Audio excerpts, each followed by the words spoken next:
Okay, so there has been a big question about domain, and apparently, because like I said, it was an old video, I'm not 100% sure what I said and didn't say, and I guess I did not explain it this way. Must not have done a very good job day one last year. But let's just look at number 11 on the notes from yesterday. And let's talk about the domain and the range. So we need the domain of the new function, or of our inverse.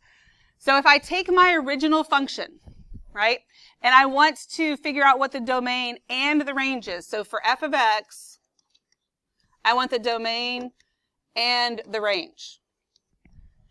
So if you're not sure what the domain is before you ever even start, you can think about what the picture is going to look like. This is a square root function, so you know what the parent function looks like. If it goes like this, it's going to reflect down on the x-axis, so now it's going like this. But then I'm also going to go to the left 2 and down 7. So I end up down here, and it looks something like that, right? Went way off my thing, but whatever. So this is at -2, 7. -2, -7. Everybody with me on that? It's just a little quick little thing about, what's the picture going to look like. So the domain of this function then would be all the x's that are greater than or equal to -2. And your range would be all the y's that are less than or equal to what? -7. Does that make sense so far? So when you go to find the inverse, what you're doing is you're switching x and y, right? So when you go over here and you find the inverse of it, so f inverse, oh, that is not inverse, inverse of x, not f prime, f inverse of x, this domain is going to be what the range was over here. It's going to be the set of all x's such that x is less than or equal to -7. And that's all it is. Okay? That's all it is. The domain, you find the domain and the range switch places just like all the other x's and y's do. And that's all you're doing. So does that make more sense than whatever it was I said yesterday? A little bit, maybe. And we're going to look at that again today. Like we're going to have to look at that again. But any other questions from yesterday? Was the sound on the video okay? I was having mic issues at some point last year, and I couldn't figure them out, so I wasn't sure if that was a bad one or not. And I didn't think about that till it was too late. So it was, and see, I finally figured out that if I plug it in up here, I'm good. But if you didn't know this, in YouTube, you can turn on the closed captioning, and apparently it understands me, and it actually is pretty accurate. I didn't even know that was a thing. I didn't even know you could do that until last year. I was like, I talk fast, and it understands me. I'm like, yeah, pretty much, pretty accurate. That's very interesting. So there you go. Technology at its best. All right, so we're going to go on to page 32 then. We kind of revisit some of that stuff again. And today we are verifying inverses, which means basically we know they're inverses. We're showing why they're inverses. So none of these answers are going to be no, they're not inverses, because yes, they are, and then we need to show why that's happening in different ways. First, we're going to look at it graphically. Okay, so two functions are inverses if they are, so two functions are inverses if they are reflections of each other in the line. What line? You can tell me. Y equals x. Very good. The line y equals x. Because that's what's happening is x is switching with y, right? Laura, you can go now if you want to. Just take the pass. All right, so this says find the inverse of each function and verify graphically. All right, so we're going to graph this. This is a line. There's no need to do weird transformation stuff. We can just graph it like we know how to graph lines. And so go to my y-intercept, which is at -6. Make a point. Then my slope is 3, so I go up 3 and over 1. And then I'm going to draw in my line, which looks something like that. And it has arrows on it, right, because it's a line. All right, so then I have to find the inverse. So I set this equal to y, and then this gives me 3y minus 6 equals x. So 3y equals x plus 6. Y is equal to x plus 6 Well, shoot. I could leave it as x plus 6 over 3, although it's going to make way more sense here if I do 1/3 x plus 2. So that means that f inverse of x is equal to 1/3 x plus 2. So there's the inverse, and then I'm going to go graph that. So I go to 2, and I make a point. My slope is 1/3, so I go up 1/3. Draw in my line. Oh. I can't even do it with the line tool. Okay. Then, every single time, and yes, you have to do this every single time, you are going to sketch in the line y equals x. And when you do that, if the two pieces intersect, then all three of them should intersect at the same point. And they should clearly be reflections of each other.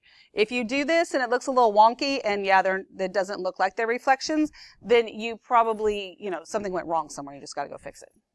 Okay, yeah. I mean, if it looks a little off, that's fine. We're graphing by hand. But if it's clearly not a reflection, then there's a problem somewhere. Okay? Everybody okay with all that? Pause. Okay. All right, so let's look at number 2. We are going to first graph this. So this is a cubic. I can start with 0, 0, and I just go up 1, 2, 3, 4. Then since all I did was shift up, I can get these other 2 points in here pretty easily. There are some of you where that's all you're graphing, and that is not enough. There are 5 anchor points. One of them is way up here off the graph, so I don't need it, but I do need this other one down here. So I would go to -2, -8, and then go up 1, 2, 3, 4. You need this point here to help you get this shape in. Don't lose points on stuff like that, okay? So there is my cubic. Then I'm going to find the inverse. So this is going to be y cubed plus 4 equals x. So y cubed equals x minus 4. So y equals the cube root of x minus 4. So f inverse of x equals cube root x minus 4. So now I'm going to go and graph that one. I'm going to start at 0, 0. All I do is go to the right 4. 1, 2, 3, 4. And then again, since all I did was move it, I can get those other 2 points in there pretty easily. But I have one more that's going to fit on here. This one that's over here is off the graph. But this one, if I go to -8, -2, then I move over 1, 2, 3, 4. I have this point here. So it looks like this. Then I sketch in y equals x. All 3 of them should intersect at the same point. My line get a little wonky there. Fix that. There we go. All right. Everybody okay so far? What questions do you have? Anything? Okay. So that is verifying graphically. Now we are going to verify algebraically. So, 2 functions, f and g, are inverses if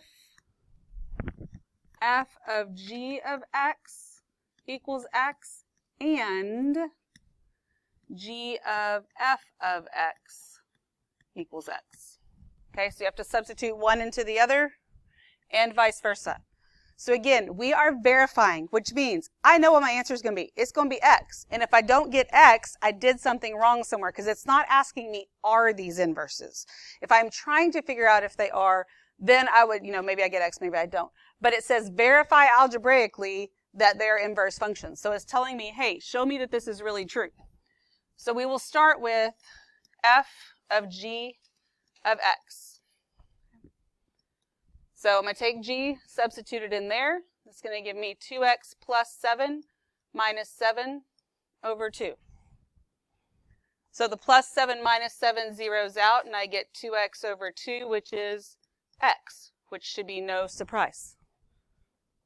I mean, you have to do legal algebraic stuff to get there, but you know you're going to get to x. Okay?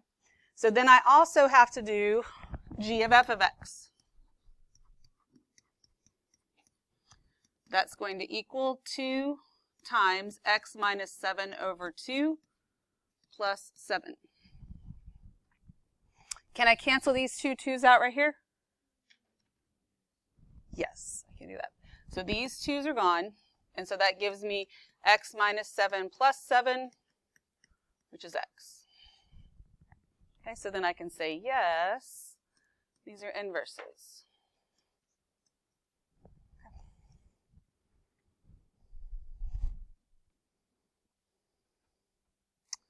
What questions do you have? Anything? All right, then we're going to skip number 4. Move on to number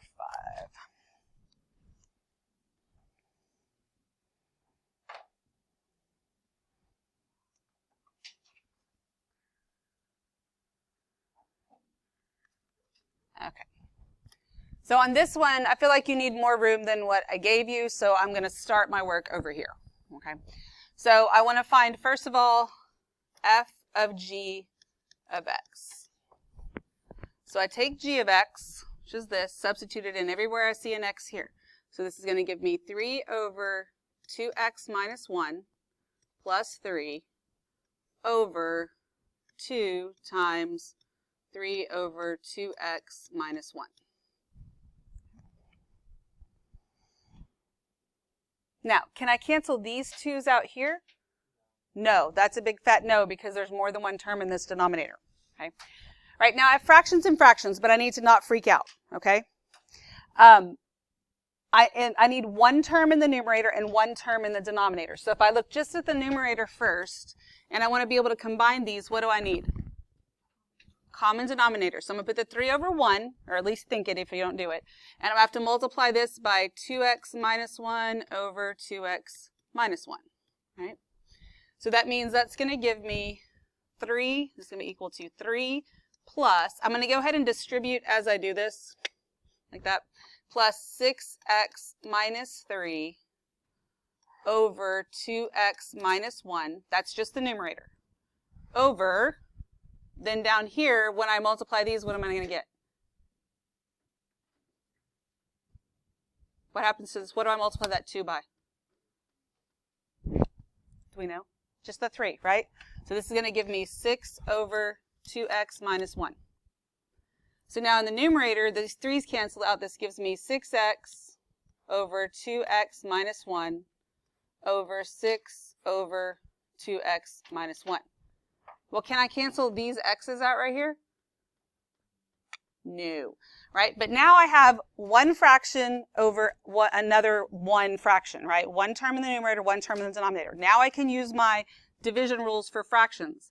6x over 2x minus 1 times the reciprocal of this, which is 2x minus 1 over 6. So then these cancel out here. Those are the exact same. So that's equal to 6x over 6, which is x. Okay. The fractions get yucky, but it's really not that bad. You've got to be able to read your own handwriting. Okay, I mean, that's the thing, is that it's got to say semi-organized. It doesn't mean that you have to, be able to win a handwriting competition or anything, because God knows I couldn't. But you got to be able to follow your work, right?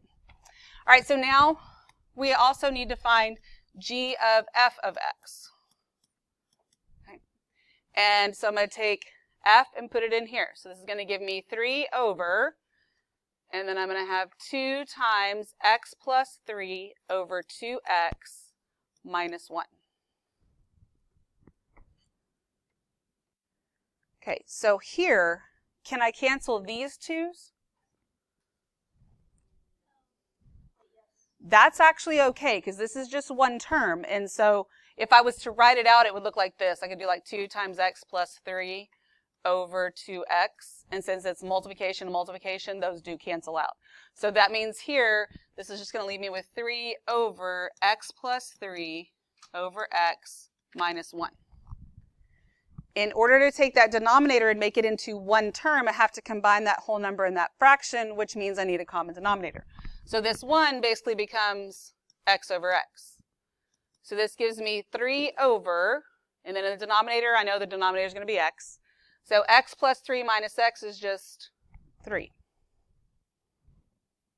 So now I have 3 divided by that, so that means that's 3 times x over 3. Those cancel out, and you get x. And you can say yes, inverses.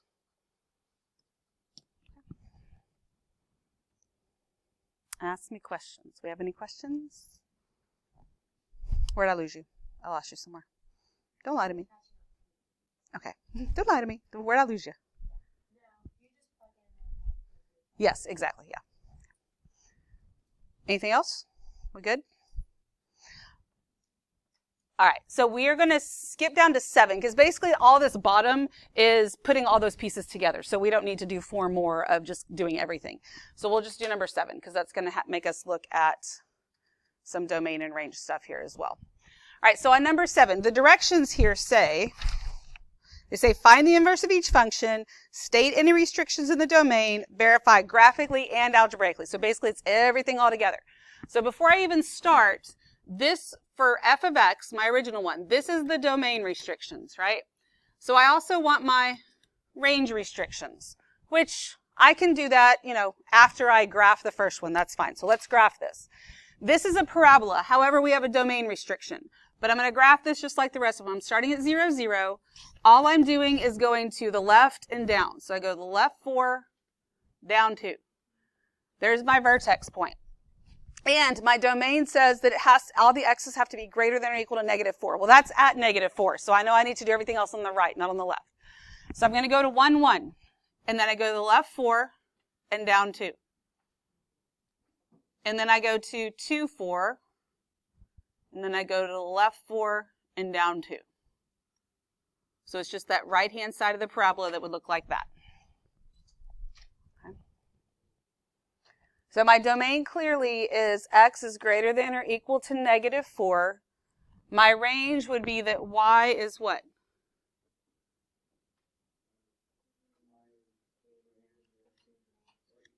-2. Good. That's my domain. That's my range restriction there. Okay. So I've already got that figured out. So now I'm going to find the inverse. So I'm going to set that equal to y, and so we'll get y plus 4 squared minus 2 equals x. So y plus 4 squared equals x plus 2. So then I take the square root of both sides, and I get y plus 4. Now, on the right-hand side, what you are actually getting is plus or minus the square root of x plus 2. However, because we want this to be a function, we're just using the positive part of this to get square root of x plus 2. I'll come back to that and kind of re-explain why when we're done with this problem. Then I subtract, so I get y is equal to the square root of x plus 2 with the minus 4 on the outside. That is the inverse of x. Okay, so there's that. But I have domain restrictions. I haven't even graphed it yet, but I can tell you what my domain restriction is. What is it? So x is greater than or equal to -2. Right? That's your domain restriction right there, because it was the range restriction. They just changed places. That's how you find them. Or when I graph it, I'll be able to see that as well, if I graph it correctly. So we'll go back and graph this. We're at 0, 0. All I'm going to do is go to the left 2 and down 4. Then my next point would be 1, 1. I go to the left 2, down 4. This is a square root function, so then I'd be at 4, 2. Go to the left 2, down 4. And it looks like this. So I could see then that my domain is that x is greater than or equal to -2. Ask me questions. We good? I will tell you this. You got to know your parent functions. You got to be able to graph these quickly. I tutored somebody in college algebra this weekend, and what he was working on and struggling with too was piecewise functions and parent functions and all the stuff we just did, actually. And so I went through all that stuff with him at the end again, but he's gotten a little farther than what we have. And then he said, thank you. Like, I get it now. At first, I didn't understand why these parent functions were so important, but now I get it. If you don't know them, you can't do any of the rest of this stuff. And I said, exactly. So make sure that you're not just avoiding them, like I'll try and avoid fractions, you know, just like pretend that they'll go away because they're not going away. All right, so then I draw this in here. So even though it does not intersect, you can still see that it is a reflection. Okay, are we good? So we have found the inverse, we have stated restrictions on the domain, we have verified it graphically, now we still have to verify it algebraically.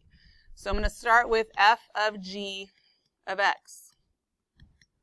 So I'm going to take, oh, and we called it f inverse of x, which is fine, but if you want to rename it as g of x, that way it just looks, it's easier to say than saying all the inverse stuff in there too, but it's fine, you can name it whatever.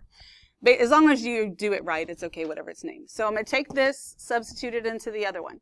So this is going to give me the square root of x plus 2 minus 4, then plus 4 squared minus 2. So the plus 4 minus 4 zeroes out. Then when I square that, that gives me x plus 2 minus 2, and I get x, which should be no big shock. That's what we knew where we were going to get. We just have to show the algebra that gets us there. Then g of f of x is equal to, so I'm going to take this square root of x plus 4 squared minus 2 plus 2 minus 4. So the minus 2 plus 2 zeroes out. The square root of that squared is going to give you x plus 4 minus 4. That equals x. What questions do you have?